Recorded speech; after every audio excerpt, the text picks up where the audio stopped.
Hello Emma, welcome. Hello. Who is this charming person?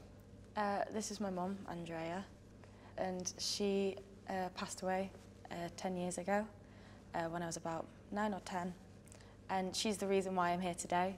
I'm looking into my last name. I have quite an unusual double-barreled name, one of the last names being Litva. It's my mother's maiden name. We looked at your DNA and you can see here on your DNA there's a big chunk, right? That green chunk there, clustered around Eastern Europe. So there's definitely some kind of Eastern European connection. But how did that name get to you here in the UK? So this is your family tree. It starts with you, and we step back and we see the Litva surname coming in with your grandfather, John, then his father, your great-grandfather, Jan, and then Joseph. So I want to step you through some of the records to try and tell the story of Litva and how it came to the UK, Canada, and where it came from. So if we look at two people, I want to have a look at Jan and Josefina, and these are your great-grandparents. We found this passenger record to Canada. We can see the date on it there. It's the 22nd of June, 1937.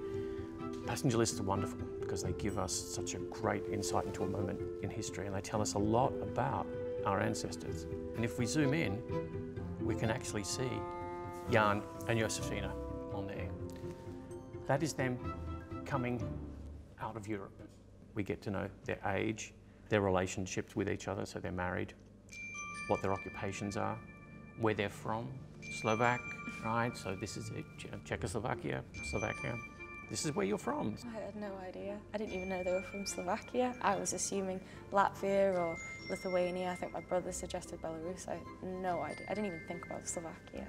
There's a little more to the story. This is another shipping record to Canada in 1924. And this is Jan's dad, Joseph, his BHB, or great-great-grandfather. He went out in 24. He says here he's a farmer. But the thing that really hits home for me is when it says nearest relative in country from which you came. And it's his wife, Anna. So he had to leave her behind. Yeah. So sad. It's heartbreaking, but it's a very modern kind of problem that we're still seeing today in the world.